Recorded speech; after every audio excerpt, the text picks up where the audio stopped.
Walf dafa xëy ci li ñu doon wax léegi muy rabat d'arrêt bu Ousmane Sonko bi dans le dossier Mame Mbaye Niang dañ koo daal di rejeté Sonko mi ngi défoulé wu nag sur les magistrats daanaka lam leen xamal yëpp génne na ko démb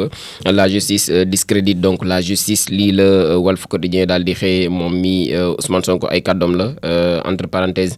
mu ne nag justice moom moo weddi boppam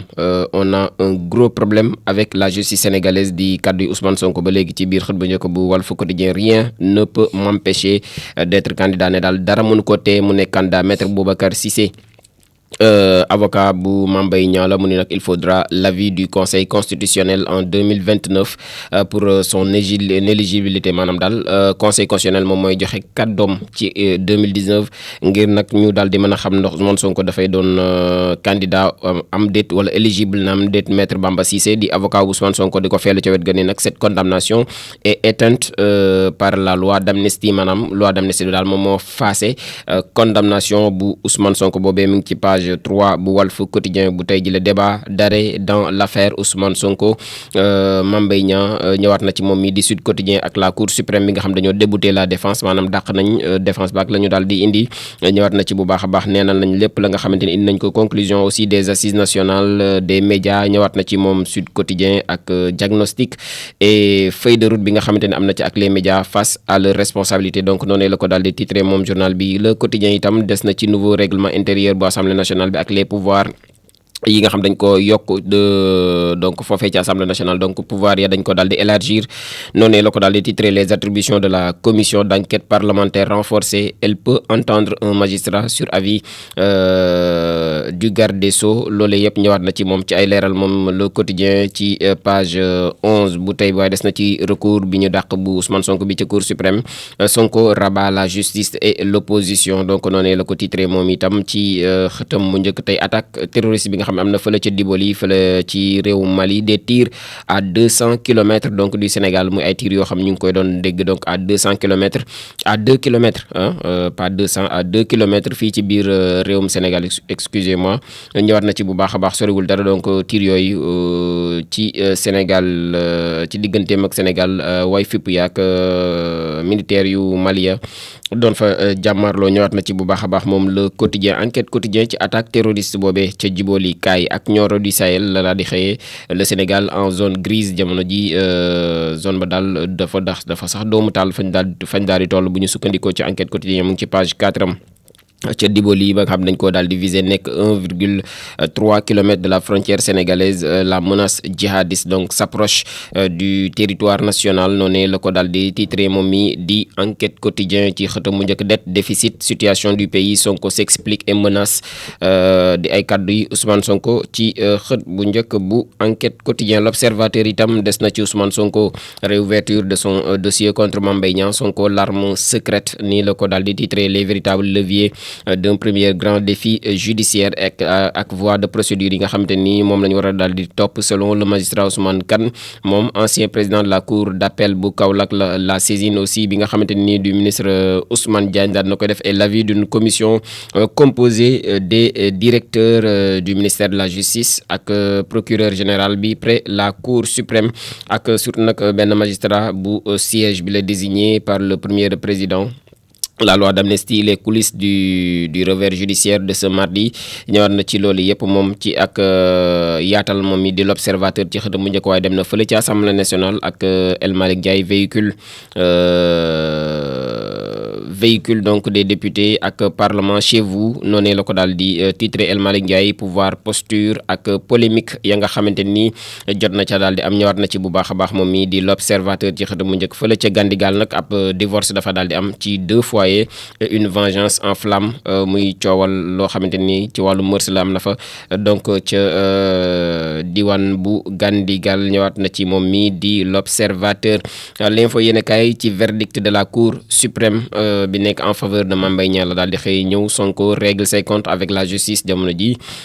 moom it ma ngay ŋàññi justice ba donc et annonce un plan de redressement national moom Ousmane Sonko nous allons redresser ce pays personne ne peut nous empêcher de réussir ne daal dinañ jubbantiwaat réew mi te kenn mënul tax ba duñu réussir lu may suñu borom ñëwaat na ci moom mi di l'info ci kàddu yi Ousmane Sonko yooyu ginnaaw ab point de presse bi nga xam doon na ko def démb L'As quotidien ci Ousmane Sonko la xëy itam la Cour suprême douche les ardeurs du premier ministre Ousmane Sonko Cour suprême daal nee nañ ko toogal noonee la ko daal di xëyee xaati moom mi di L'As quotidien ci digganteem ak Mame Mbaye Niang donc ak coow la ca daal di aju waaye des na ci bavure policière yi nga xamante ni moom itam yëngal na Sénégal ADHA di ab organisation ñoom ñu ngi ne nag na loolu dakk ba noppi ñu ngi saisir le parquet si 64 ans de coopération yi nga xam ne jox na ci diggante USAID ñoom quitté nañ définitivement le Sénégal waa USAID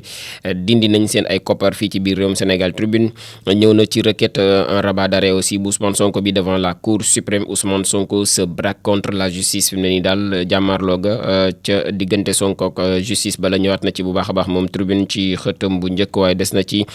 fële ci Rosso bu Sénégal ak faatuk bakkan bu Mortala Keita deux policiers incriminés dañ ko daal jiiñ ay policiers yoo xam ne ñoom ñoo ko duma yu metti suspendre nañ leen ba noppi incriminé lañ donc et relevé de leur fonction ñoom ñaari policiers yooyu nga xam ñoom lañ jort ni ñoom ñoo def lu ni mel ñëwaat na ci moom Tribune quotidien Libération yéenekaay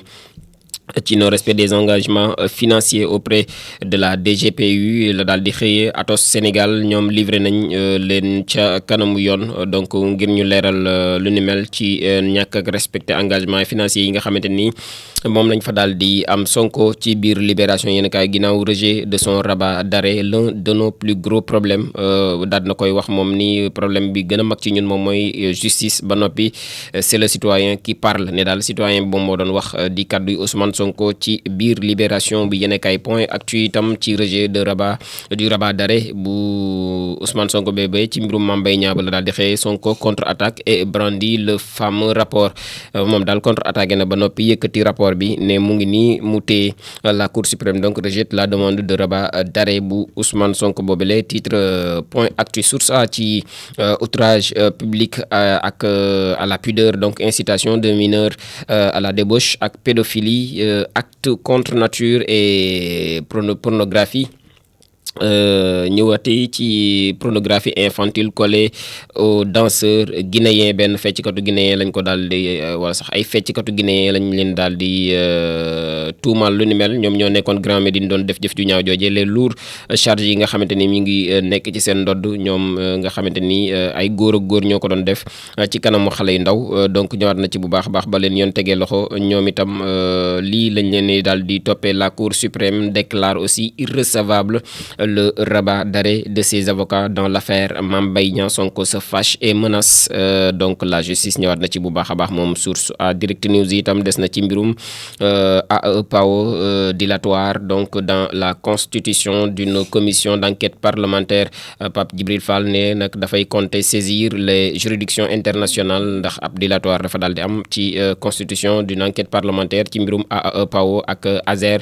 googu la nga xam ni coow la moom it def na conférence de presse am ba ni dina saisir les juridictions internationales ngir ñu daal di àddu ci coow loolu le Soleil quotidien wala le Soleil national ci programmation budgétaire 2026-2028 la xëyee 227 000 milliards 227 milliards donc autant pour moi de francs CFA la ñu daal di espérer des hydrocarbures maanaam moom la ñu njort ni wala sax yaakaar ni mën nañ koo am ci wàllum hydrocarbures ci programmation budgétaire 2026-2028 une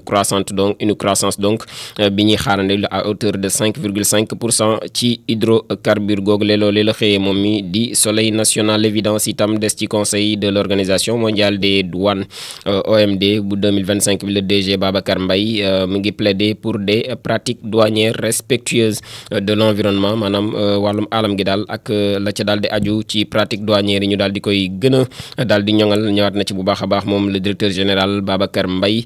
ci conseil googule waaye des na moom ci scandale Azer ak AEPAO moom l'évidence ak le combat parlementaire bi nga xam ne lancé nañ ko. Pape Djibril Fall mi ngi ouvrir donc la boîte de Pandore